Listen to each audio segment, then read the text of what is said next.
Olá, volto mais uma vez com a primeira opinião e desta feita vamos apresentar a segunda parte do programa Diário da Crise, tocado pelo economista Eduardo Costa Pinto, e ele vai continuar fazendo a análise dos últimos acontecimentos da economia nacional e internacional. Então, vamos lá para o programa.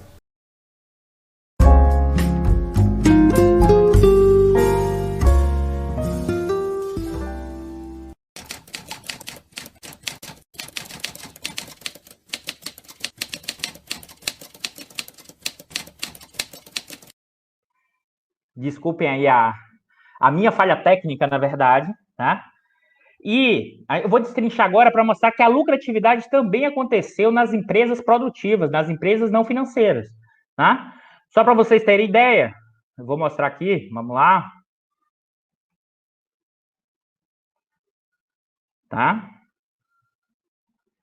Essa amostra aqui, né, das empresas não financeiras, em torno de 300 empresas, 320, 330, dos mais diversos ramos, né?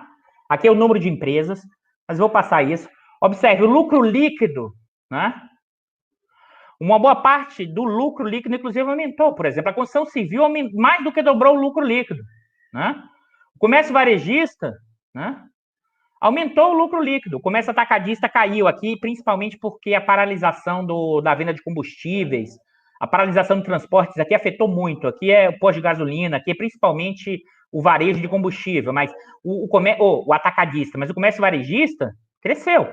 Olha as empresas de eletricidade, água e gás, que eu mostrei para vocês no início do programa, que o PIB caiu do trimestre e o lucro líquido delas foi de 25 bilhões e cresceu, inclusive sendo o maior do período. Restaurante caiu, né? Hotel e restaurante é evidente, o setor mais afetado. A indústria manufatureira caiu, mas eu vou mostrar que a indústria manufatureira foi fortemente afetada por quem? Principalmente pela Oi, que teve um prejuízo de 16 bilhões. Se a gente retira a Oi da amostra, ou a Oi não, desculpa pessoal, a Oi não, a Oi da área de informação, a indústria manufatureira aqui, a Suzano, a indústria de papel e celulose, né, teve um prejuízo em torno de 16, acho que 14 ou 15 bilhões. Né? Se tira a Suzano da amostra, a indústria manufatureira foi positiva. O lucro inclusive, aqui são as quedas, mas eu vou passar. Olha a taxa de lucro. Tá? A taxa de lucro, aquilo que eu mostrei lá atrás, de 7,7. Né? A taxa de lucro do comércio atacadista caiu, mas a taxa varejista, 5%. Construção, 8%, mais do que dobrou. O setor das empresas de eletricidade, 14%. Né? Mineração, exploração de petróleo, extração de gás, 9,2%. Né? Observe que aqui, né, extração de mineração, aqui tem um efeito positivo, né? De segmentos aqui, o lucro gigantesco, eu vou mostrar aqui para vocês, de mineração e exploração de 28, aqui é a Vale. A Vale teve um lucro acumulado do ano gigantesco. Né? Aí, abrindo, né, para a discussão da indústria manufatureira, como eu mostrei para vocês, ó, tem 13 bi, e o principal prejuízo, né, é do setor da indústria de papel, de 21. Se a gente tira isso, boa parte do setor industrial, não setor industrial, das grandes empresas do setor industrial, da indústria de manufatura, das empresas privadas, teve lucro positivo. Inclusive, né, com taxa de lucro, né, positiva. A gente está falando da indústria de alimentos que teve uma taxa de lucro, aqui principalmente os frigoríficos, de 15%, pessoal. A gente está falando aqui do setor da indústria de artigos de madeira de 8%. Mesmo eletrodomésticos e equipamentos de 28%. É evidente que essas são as empresas que restaram. Elas não têm uma força política. Elas conseguem aumentar a lucratividade, quer seja pela exportação ou aumentando a exploração da força de trabalho. São grandes empresas, sim, mas são empresas, né, que elas têm mercado, isso não vai ter uma restrição de demanda no futuro, porque elas sobrevivem com um mercado relativamente pequeno que eu digo assim, algumas delas conseguem sobreviver com 60, 70 milhões de pessoas nesse mercado alvo. Né? É nesse sentido que eu acho importante ressaltar e o exemplo do que a gente viu histórico de 67 na economia brasileira é importante, que lá foi concentrando renda, mais crescendo. A tentativa aqui, o resultado do que a gente está vendo hoje é um padrão de acumulação que a configuração no meio do botim, no meio do setor institucional aumentar a centralização, aumentar a concentração de renda, aumentar o poder, tá? Mas sem uma lógica de crescimento econômico. Eu acho que isso gera uma profunda instabilidade política, econômica, social e eleitoral. Tá? Isso é central. Dificilmente você consegue manter estabilizado uma democracia num contexto de tanta instabilidade política e social em curso. Né? Então, observe que essa é uma característica. Né? E aqui eu trouxe outra coisa, porque eu vou voltar aqui. Eu sei que hoje eu estou passando muito do horário, esses dados até ficam mais maçantes, mas eu acho importante mostrar esses dados. Aí alguém poderia estar dizendo aqui, e vocês já fizeram essa pergunta para mim aqui, mas Eduardo, essas empresas produtivas, elas não ganham dinheiro aplicando em fundos de investimento, em renda fixa ou em renda variável? Ou seja, elas não estão financiarizadas, elas não ganham mais juros do que pagam juros. Aí eu falei, olha, eu já olhei isso, não é assim, mas aí a gente tem que mostrar, né, os dados para não achar que é conversa fiada. O que é que eu fiz? Eu peguei, tá lá no valor. Essa base é acessível, tá, pessoal? Eu vou até mostrar para vocês, vou compartilhar no caminho, mas não precisa. Entra lá, valor econômico, empresas, e tem lá o resultado das 1.000 maiores empresas, tá? O resultado contábil, receita, lucro operacional e lucro financeiro. Eu eliminei as que não tinham informações de lucro, tá? E escalonei nas 900 maiores empresas. A gente está falando o seguinte, pessoal, as 900 maiores empresas do capitalismo brasileiro. Quantas delas têm lucro financeiro e quantas não têm? Né? E qual é o peso desse lucro financeiro no lucro total dessa empresa?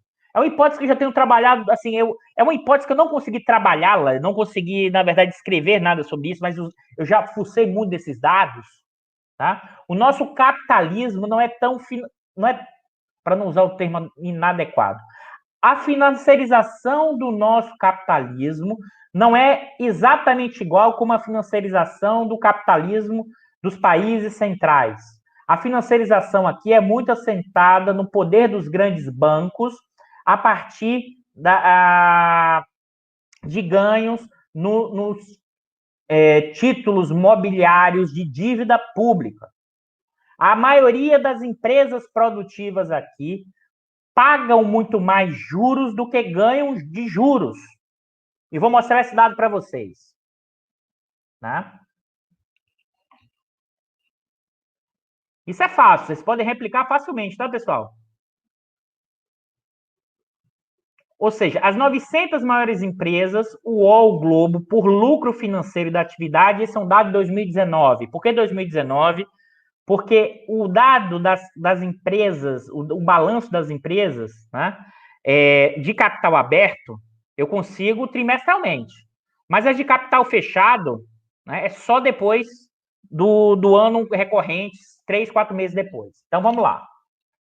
Das 900 maiores empresas brasileiras, aqui tudo, capital aberto, capital fechado, das 900 maiores, elas tiveram lucro na atividade de 349 bilhões.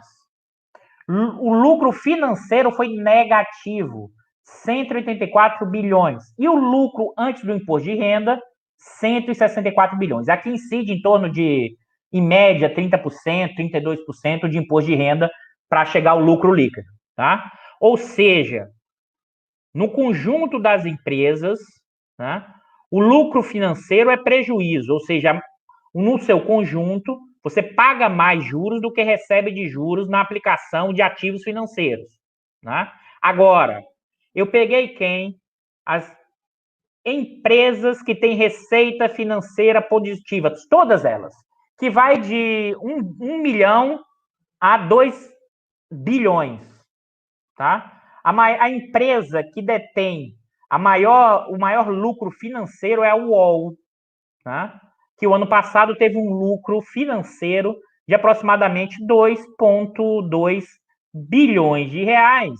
E só recordando, a UOL é quem tem como proprietária a Folha de São Paulo, a maior defensora do teto dos gastos, a maior defensora do ajuste fiscal, aquela que bate no Bolsonaro como ninguém nos militares, mas coloca o Guedes e o auxílio emergencial como um problema a ser combatido e coloca o fiscalismo como elemento central o tempo inteiro.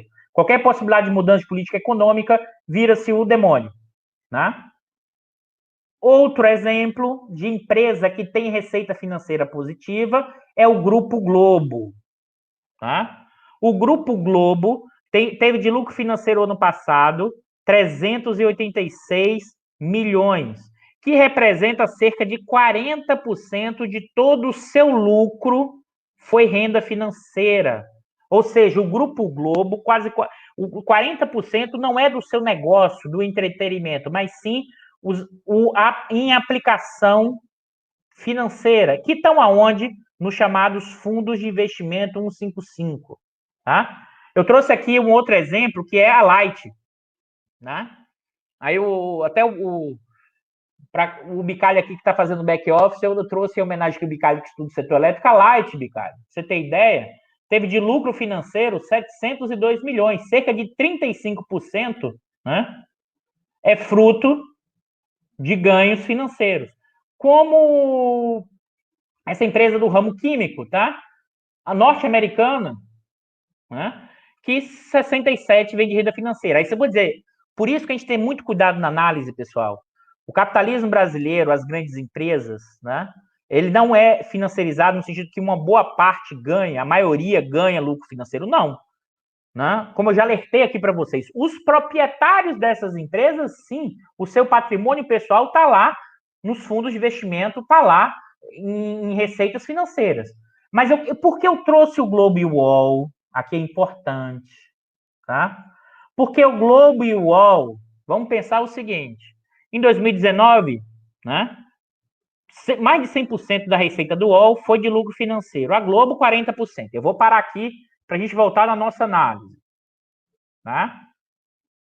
Observe bem, os grandes bancos que lucram pela questão financeira, né, viram seus lucros reduzidos ao longo desse ano. Né? Por quê? Porque o efeito redução da taxa de juros, o efeito redução do preço dos ativos e principalmente o que, pessoal? O preço no mercado secundário dos títulos da dívida pública, que representam 70% da riqueza financeira dos fundos de investimento, que hoje, em dezembro, chegou a 6 trilhões de reais. Tá? E por que eu quis trazer a Globo e o UOL? Porque essas duas empresas hoje, né, que controlam o Grupo Globo e que controlam a Folha de São Paulo, o negócio importante tem a ver com o negócio da lógica financeira. A rentabilidade está associada à rentabilidade que se aproxima dos bancos. Isso que a gente chama do capital portador de juros. A lógica, por exemplo, da Globo, em que 40% tem a ver com ganhos de ativos financeiros, tem uma lógica de buscar essa rentabilidade. Então, se eu puder encolher aqui operacional, eu encolho, pego esse recurso financeiro, ou até vendendo pedaço, e coloco onde? Investimentos, em ativos imobilizados, em ativos financeiros. Então, a lógica do capital portador de juros está numa lógica dessas empresas, do UOL à Globo. Aí você vai dizer, mas o que isso tem a ver, Eduardo? Desce nesse nível de abstração aí que você está utilizando do velho barbudo, e o que isso implica? Os interesses imediatos. Se eu ganho dinheiro aplicando em títulos da dívida e parte do valor desses títulos da dívida depende da atuação do Banco Central, depende da ancoragem de expectativa que o teto dos gastos criou sobre o preço desses ativos financeiros, eu vou matar e morrer para manter essa ancoragem, porque parte da minha riqueza está nessa forma monetária. No balanço da Globo, os seus ativos, que são de 21 bilhões, 7 bilhões está na forma de títulos mobiliários. Está lá num fundo de investimento. 155, né? Que é gerenciado por algum grande banco, que recebe uma corretagem por isso. E os seus interesses do capital portador de juros financeiro se conectam. É nessa conexão que a gente precisa pensar. Por isso que a Globo e o UOL, né, mais do que a representação do setor bancário, ela também tem uma lógica de acumulação marcada pelo capital portador de juros. E essa lógica do capital portador de juros depende fortemente do preço dos ativos financeiros. E de qual ativo financeiro, principalmente? Títulos da dívida pública. Esse é o jogo. Essa é a discussão. Se a gente não introduz a grana, o caminho da grana, a economia política, né, levando em conta as dimensões políticas, ideológicas da vacina, a esquerda vai ficar perdida sem entender o fenômeno em curso. Por isso que hoje, a esquerda hoje tinha que encampar o seguinte: vacina e auxílio emergencial. Sem vacina e sem auxílio emergencial, partir para o impeachment. Ah, Eduardo, não temos força no Congresso para o impeachment. A questão não é força, a questão é pressão. Porque uma parte desses liberais que estão argumentando que o Bolsonaro é contra a democracia, eles estão fazendo um jogo, porque eles vão pressionar e na hora H não deixar o Maia tocar o impeachment porque eles querem passar as reformas. Um processo de impeachment gera instabilidade econômica e política, gera mudança de quadros, isso vai gerar, por exemplo, descontinuidade de privatização, de reforma administrativa que esse pessoal quer passar, do motim em curso. Eles só vão desistir do Bolsonaro quando perceberem que o Bolsonaro não poderá entregar, e mais ainda, eles percebem que como o Bolsonaro opera, tem uma lógica, né? Olhando resultado pesquisa eleitoral, engajamento na rede, tá? Para tomar decisões, porque essa é a racionalidade do Bolsonaro. Você pode até dizer que é importante aí, evocando o velho Barro, né? A loucura no método. Ou a método na loucura. Né? E qual é o método? O método é o seguinte: se ele perde popularidade, perde engajamento, ele se move. E como? E não por acaso, o Valor hoje fala assim: o Guedes ganha a batalha dentro do governo, porque esse pessoal que está lastreado na sua riqueza, na sua forma financeira, enxerga como um grande problema a volta do auxílio, a quebra do teto dos gastos, eles vão pressionar o tempo inteiro. E eles enxergam a possibilidade do Bolsonaro e parte dos militares girarem. Mas aqui, pessoal, vamos acabar com isso, porque já não dá mais para dizer, não vão girar para desenvolvimentismo, para projeto organizado, desculpa a palavra chula, para zorra nenhuma disso, porque não dá, né? Não vai ser com o Pazuello, nem com o pessoal que está aí, que vai fazer esse tipo de medida. Agora, pode sim girar pragmaticamente, eleitoralmente, para manter suas posições. E esse pessoal já está buscando antecipar isso como pressionando. Aqui é um risco e o problema. Por que o risco e o problema? Porque esse andar de cima acha que pode controlar tudo. O seu DNA da Casa Grande, o seu espírito da lógica da Casa Grande. Vou fazer até um comentário para dica de cinema que acho que eu assisti esse filme 2 vezes esse final de semana, que explica muito essa lógica da Casa Grande, que explica muito essa lógica do fim da escravidão, de como opera os nossos setores dominantes. O filme Todos Mortos, recomendo, muito bom, muito bom. Mas voltando, e qual é a lógica disso? Se transveste em um cosmopolitismo, mas na hora H quer manter os seus privilégios, os seus lucros, como diria o Florestan, de forma sociopata, arriscando fazer chantagem com o Bolsonaro e com as forças militares, mas sem querer eles tirá-los de forma verdadeira. Olha que negócio complexo. Como se eles pudessem controlar tudo. E dizendo o seguinte, botando no patamar o Guedes, que é do governo, que está junto no barco. Né? Observe o grau, ou seja, esses setores dominantes flertam, namoram com o protofascismo. Eles flertam, namoram, né, com o pessoal e ao mesmo tempo flertam, namoram com o Guedes e ao mesmo tempo pressiona para que manter os seus interesses como se fosse possível coordenar isso tudo. Isso é um profundo risco. E eles nem estão aí com isso. Porque eles estão olhando o quê? Passar as reformas, manter a lucratividade. É evidente, se eles perceberem que o Bolsonaro vai deixar de entregar, porque ele continua entregando, e se ele girar, aí sim eles dão start para o golpe. por impeachment. E por que eu falei golpe? Porque o impeachment, nessa configuração, ninguém tem ideia dos efeitos de que isso pode gerar. Né? Por que, Eduardo? Porque acho que hoje as Forças Armadas não dariam um golpe clássico de 64. Mas eu não sei o quanto o alto comando controla a base. Ninguém tem ideia do que significa hoje o bolsonarismo avançando em parte das PMs ou parte dos níveis hierárquicos dos militares. Ninguém tem ideia, ninguém sabe. Tá? E, ao mesmo tempo, esses militares, se saem agora, eles vão sair enxovalhados muito mais do que foi pós-85. E eles estão ganhando dinheiro. E eles vão sair facilmente? Não sei. Os cenários estão completamente abertos. Aquilo que a gente já falou há muito tempo, o 18, Brumário e Tupiniquim, permanece. Permanece. Né? E conectado, para a gente fechar, para abrir perguntas para vocês, que acho que hoje vocês vão ter muitas perguntas e questões. Eu sei que já avancei muito, mas eu queria mostrar esses dados para a gente fechar essa apresentação de dados e de informações. Né? Eu trouxe aqui também, vou passar de forma rápida, a gente pode voltar isso no próximo programa. Eu trouxe aqui a questão do agro. Tá? O agro, na nossa amostra que eu apresentei de 400 grandes empresas, tem pouca empresa do agro, tá, pessoal? O agro é mais pulverizado em termos de tamanho. Mas olha o que aconteceu em 2020. Isso aqui são dados de acordo com a pesquisa do CPA-USP, que é de Desalc, tá? que estima o PIB agropecuário. Tem a ver com a safra recorde de grãos, suínos, avinos, ovos e leite, e o forte avanço dos preços agropecuários reais. Ou seja, isso gerou aumento das receitas, o PIB agropecuário primário, aqui, antes da agroindústria, crescimento de 40% no acumulado do ano. Tá? Os insumos até aumentaram, tá, pessoal? O preço dos insumos, tá vendo? Valor, né?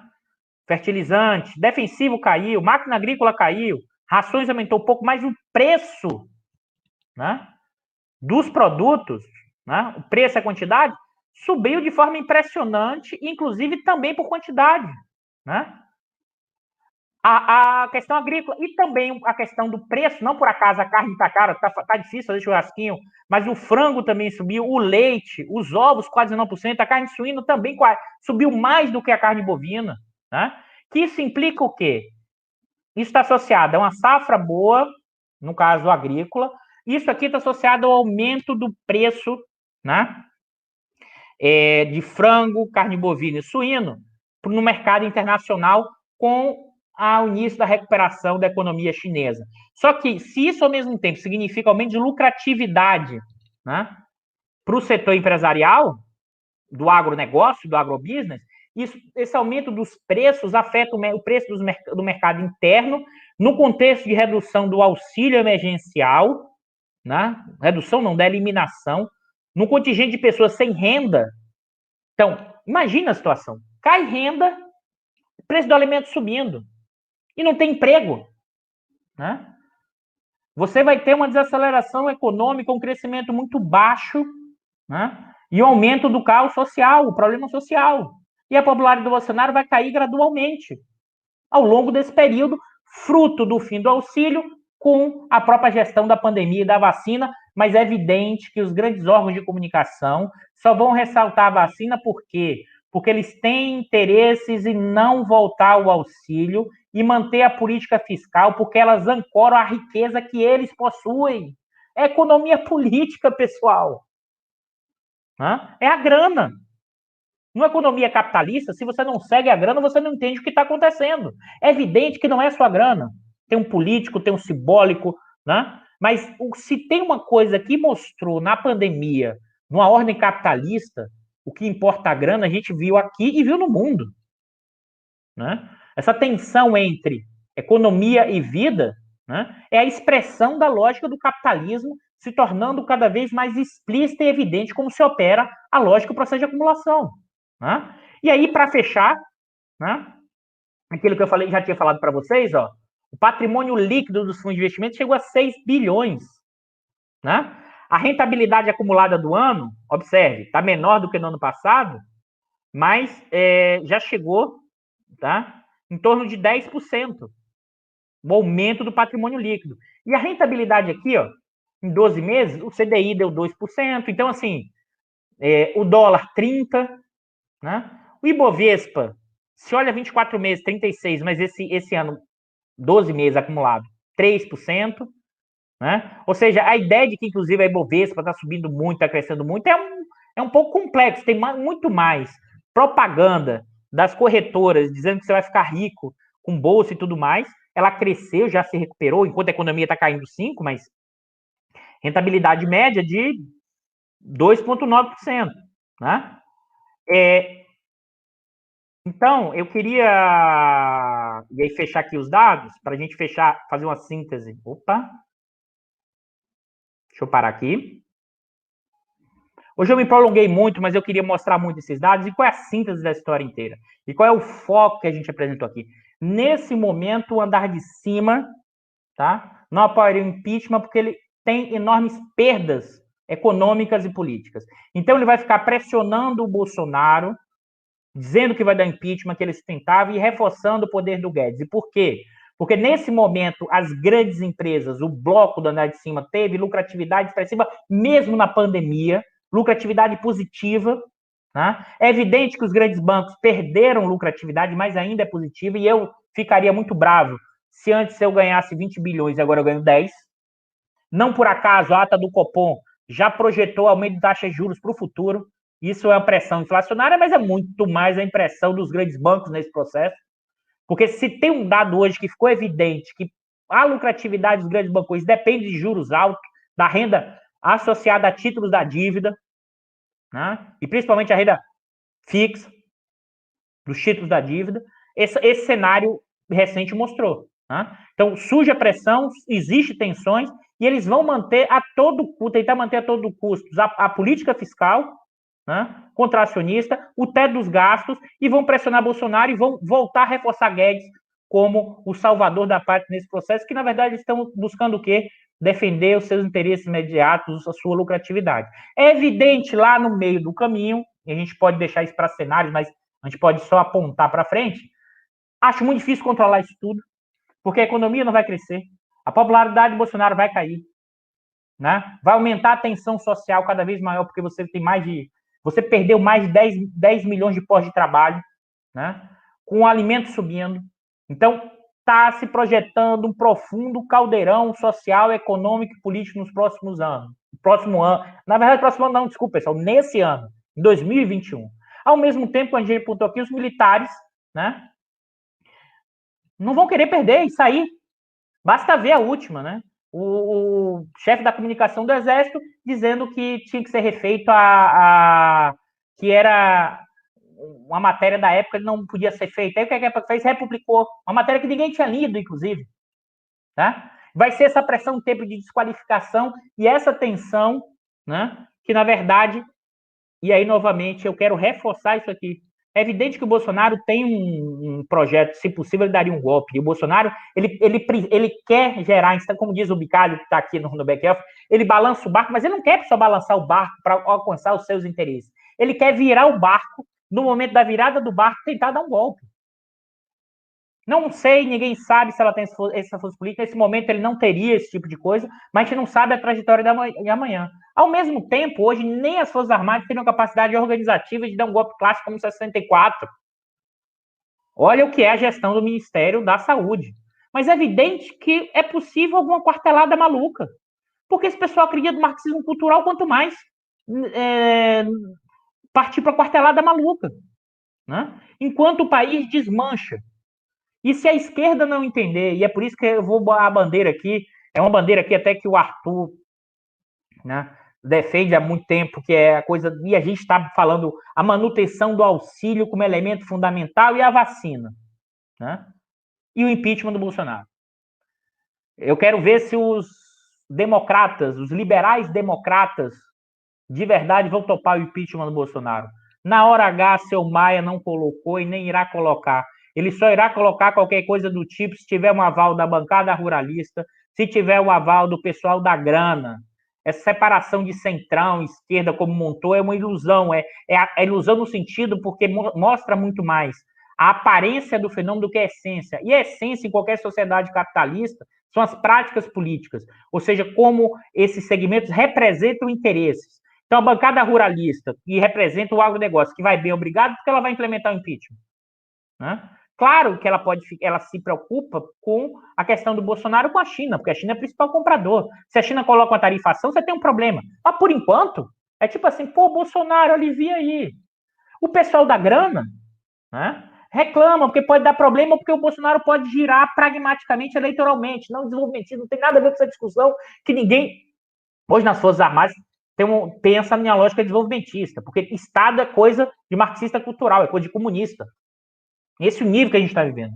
Um país desmanchando, mas novamente eu quis trazer para vocês aqui, pelo menos a minha leitura desse elemento, dessa situação atual, para a gente sair e além da questão do fato jornalístico e indo além da cena política, entendendo o processo a partir das práticas políticas, das frações de classe, do bloco no poder, das suas relações com o Estado, com a cena política e também com a questão da legitimidade eleitoral e política. Isso é fundamental. Hoje a gente não vive uma crise de acumulação do andar de cima, como talvez tenha vivido em 15 e 16, mas nesse momento você pode até estar se gestando uma crise de legitimidade, no sentido do, aí sim, do pequeno sardo, do Gramsci. Ou já que a gente vira marxista cultural, né? Vou citar logo o Gramsci, né? Dizem que é o pai do marxismo cultural. Coitado do Gramsci, deve estar se remoendo no túmulo. E olha que provavelmente não precisa o Gramsci, talvez o Goberi esteja se remoendo no túmulo quando vê os oficiais hoje falando de marxismo cultural e da lógica, como se e o Brasil desmanchando como se o Estado fosse o problema. Então, é nesse contexto que eu queria para você, e acho que hoje impeachment não passa. E mais ainda, é preciso desvelar, desfraudar um discurso de uma parte dessa liberal democrática que, na verdade, está operando a partir desses interesses de cima e não vai propor impeachment, e vai arrumar uma desculpa que não tem, vamos dizer assim, voto para isso. E se a esquerda, em qualquer frente desse tipo, tem que deixar muito claro que é impeachment já. Né? Vacina e auxílio emergencial. Né? Então é isso que eu queria trazer para vocês. Desculpe ter passado um pouco mais do que normalmente eu faço, mas hoje, como teve muitos dados, muitas informações, eu vou abrir para o debate para questões, já o andar do horário, já 8h33. Vamos lá, pessoal. Tiago, o golpe militar ou miliciano não cabe na narrativa dos novos tempos vindo do norte? A escolha andar de cima é Dória ou Huck? Tiago, o andar de cima, na verdade, vai verificar quem tem capilaridade eleitoral. O Dória ou o Huck. Acho que foi Exame, botou a capa lá do Dória. Sinceramente, eu acho que em termos de aí eu vou fazer uma análise aqui, menos do que quem o andar de cima vai querer, mas em termos de capacidade eleitoral. Eu realmente acho que o Dória não tem chance nenhuma em termos de capacidade eleitoral. Basta olhar todas as últimas pesquisas de avaliação do Dória. O Dória é governador, pesquisa eleitoral para a próxima eleição. O Dória é um governador do estado mais rico, ele é relativamente conhecido, está na televisão o tempo inteiro, e ele não sai do patamar de 1%, 2%. O Dória ele está na verdade, o Dória disputava, tá?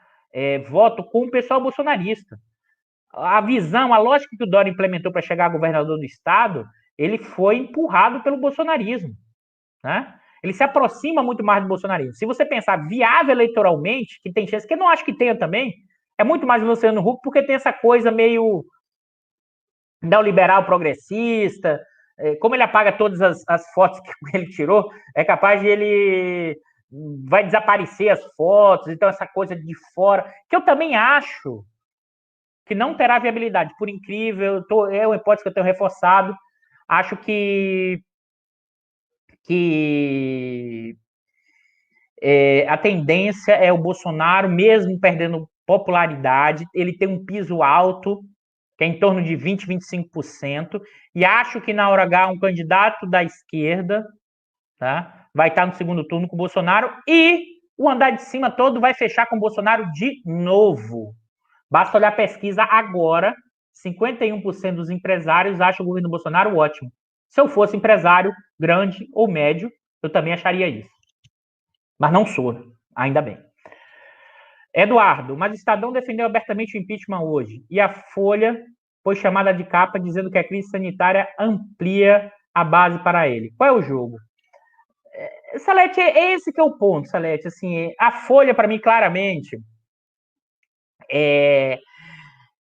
ela está há muito tempo fazendo a pressão ao Bolsonaro. Tem que lembrar que a Folha diz que o Bolsonaro não é de extremo-direito na eleição inclusive, a própria editorial da Folha fez uma crítica enorme ao Haddad, né? Inclusive, o Haddad saiu da Folha. Para mim, o melhor texto que o Haddad escreveu na Folha de São Paulo foi o texto de saída dele da Folha de São Paulo, porque acho que o Haddad finalmente entendeu o jogo. Entendeu qual o jogo? Porque o andar de cima, né, não escolheria o Haddad. E olha que não, o Haddad não seria dessas contradições, mas acho que a parte do Estadão, ou seja, tem uma disputa aí, Salete, que uma parte é meio Dória, uma parte assim, uma parte da chantagem e outra parte não tem controle, faz o movimento, porque trabalha com a Xing, trabalha com a pressão. E como se, por exemplo, é impressionante, como se o vice, o Mourão, fosse muito diferente do Bolsonaro. Pessoal, o Mourão, em novembro de 2017, falou da intervenção militar na maçonaria. Tá? Eu acho que, inclusive, se você pensar em termos hierárquicos, né, o Mourão se estabilizasse, ele sim poderia proclamar. Não acho que as forças fariam isso nesse momento, mas o cenário é muito incerto. Né? E o impeachment, nesse momento, assim, o Estadão hoje pouco representativo no sentido do pessoal da grana. Né?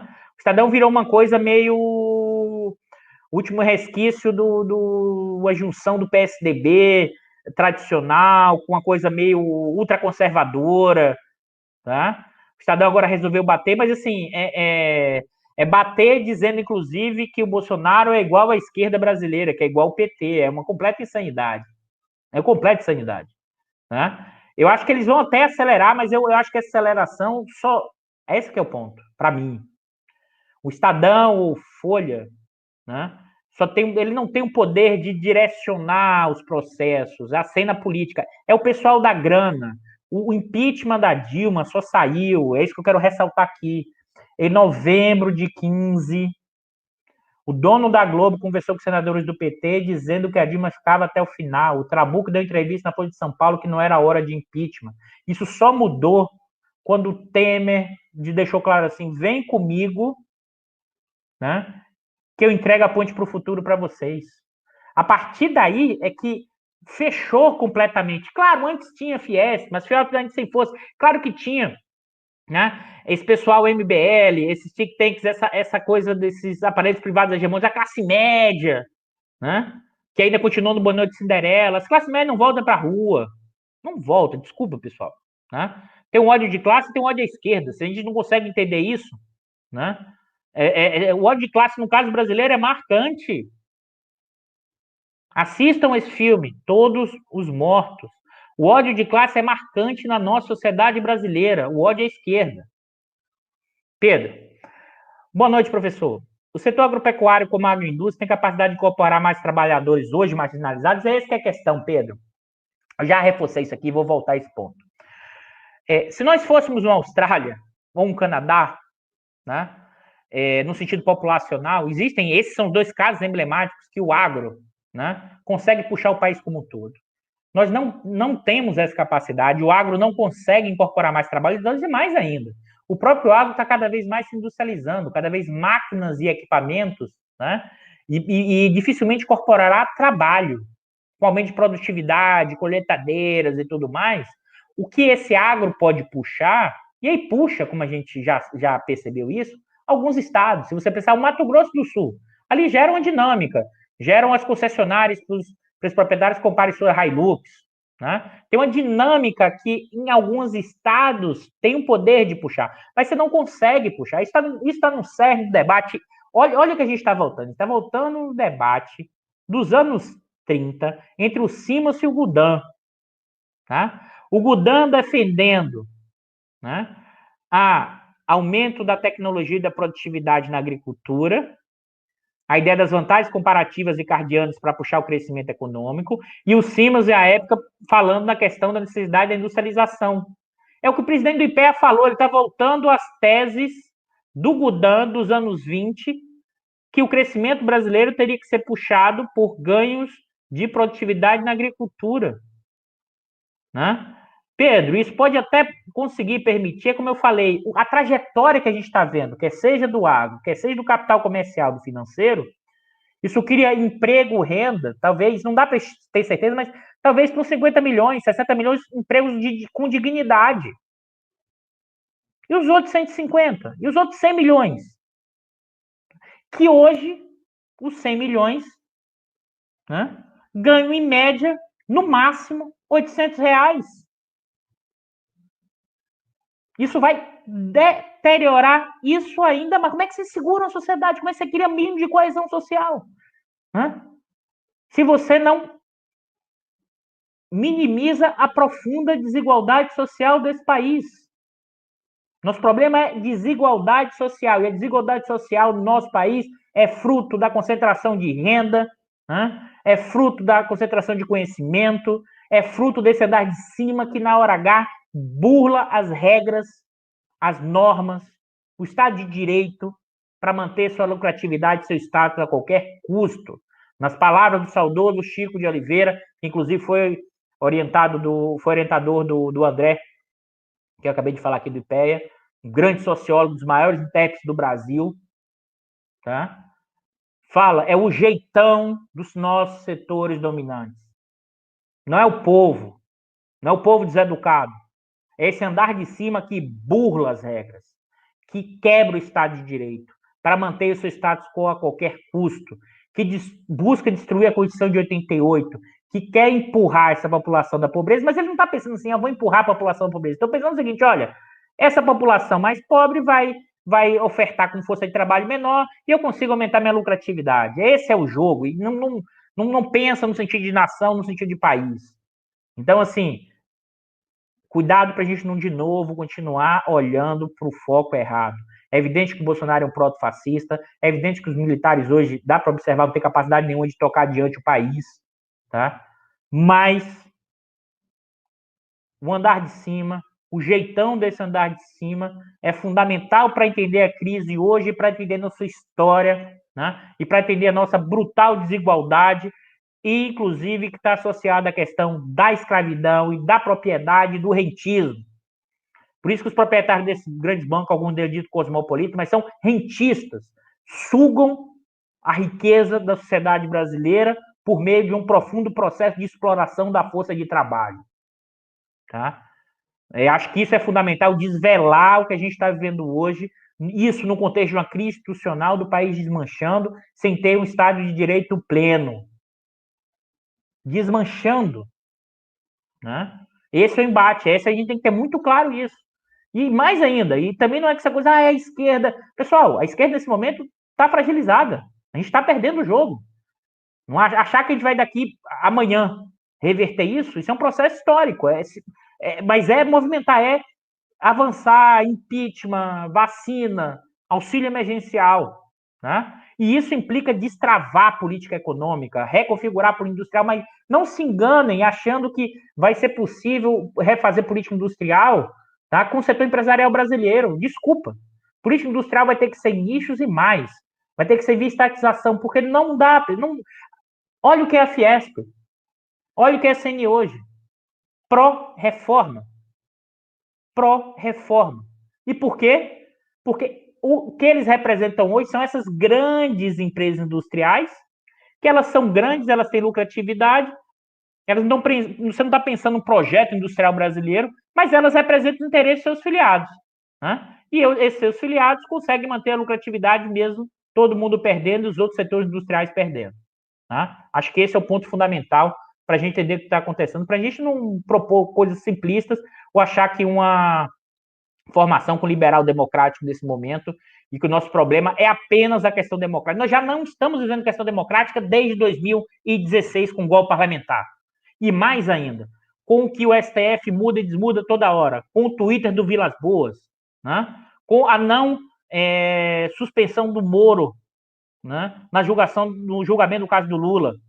Pô, pessoal, assim, se achar que a eleição de 2022 vai ser Estado democrático de direito, que os caras não vão operar, é muita ilusão, né?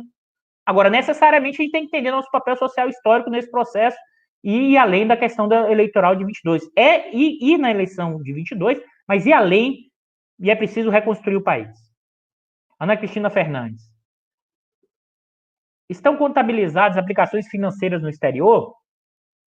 Ana, na verdade, toda empresa, vamos lá, toda empresa de capital aberto, no seu balanço, tá, tem um registro de recursos no exterior. Então, isso, por exemplo, a receita e despesa financeira tem a ver com receita de juros, mas tem a ver com, por exemplo, perda cambial não realizada, tá?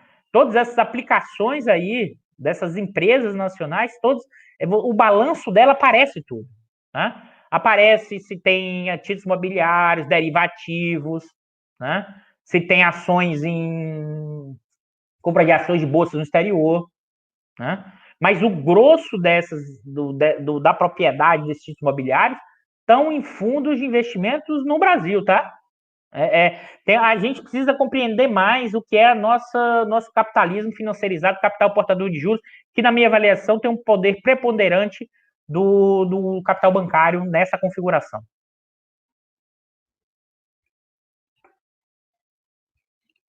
Marco Costa. O que você diz do caminho de reorganização de base para efeitos significativos para um futuro menos breve?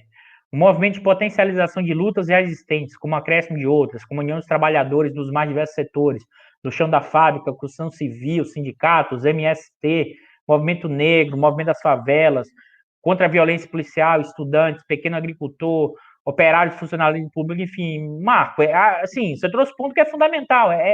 Você precisa reconfigurar essa recoalizão, tá? De interesses, né? Do movimento MST, do movimento sem teto, do movimento sem terra, né? Da questão dos movimentos negros, dos movimentos LGBT, dos trabalhadores. É evidente que eu acho que o que vai unificar esse processo tem a ver com a questão da luta de classe. Mas alguém que antes diga assim, esse discurso antigo da luta de classe. Não, pessoal. A luta de classe não é aquela coisa do jargão. A luta de classe é o seguinte, as pessoas vão ficar mais pobres e miseráveis. E como elas ascenderam minimamente nos últimos, no século XX, no início do século XX, e elas vão piorar, é muito diferente quando você vive na miséria e quando você ascende e depois perde. Isso cria ódio, tensões, problemas, e sim, como você mesmo falou, Marco, é preciso reconfigurar relações com os movimentos de base, tá? E que nos elementos fundamentais da esquerda era o movimento de base da Igreja Católica, e isso se perdeu. Então, assim, é um projeto longo, mas fundamental. É preciso reaproximar, é preciso avançar e é preciso ampliar a luta para reconstruir isso. Nesse momento, por incrível que pareça, manter a Constituição de 88 no padrão atual virou quase uma luta revolucionária. Eu sei que é complicado falar isso, mas eu não tenho medo nenhum de falar isso nesse momento histórico.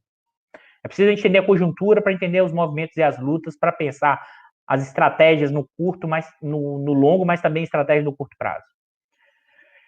Luiz, professor, a recente saída das multinacionais do país é um problema ou uma solução a longo prazo? Luiz, aqui tem que lembrar o seguinte, eu li depois eu posto até aqui no chat, um texto de um professor que um grande amigo me mandou lá da Federal de Juiz de Fora, se não me falha a memória. O caso bom, eu vou me apoiar nele, mas o caso da Fiat tem especificidades do que é a nova reconfiguração da indústria automobilística num contexto, vamos dizer assim, de reestruturação de estratégias nacionais e internacionais. É evidente, se você olhar, tem sim uma saída de capitais durante o governo Bolsonaro, sim, tá? Mas não acho que isso seja uma preocupação, né, que os setores dominantes atuais tenham nesse debate. Até sim o pessoal mais financeirizado está querendo que entre mais dinheiro para aumentar o preço dos ativos financeiros. Se você pensar os cenários das corretoras, XP e bancos, eles esperam que com a manutenção do teto dos gastos do fiscalismo, tem uma enxurrada de capital estrangeiro. Por que eles estão pensando isso? Ou estimulando isso? Ou querem isso? Porque com essa enxurrada aumenta o preço dos ativos que eles detêm, né? Então, assim, mas não acho que... na verdade, deixamos de ser importantes, e no caso da indústria automobilística, você precisa, aí sim, é um tipo de... Você aumentou a concorrência, tem mais montadoras, e elas precisam de demanda, tanto no mercado interno como no mercado externo. Então, é um pouco. Eu não vou entrar nesse debate aqui, mas é mais complexo apenas do que esse caos, mas esse caos também institucional afeta esse processo. Tá? É isso, pessoal. A gente já está com 1h45, é muito tempo. Eu queria agradecer a todos. Um abraço, boa noite. Quem não conseguir responder as perguntas, a gente fica para a próxima semana. E obrigado por vocês ficarem aqui até quase 9 da noite, na sexta-feira, quase 1h40 de live.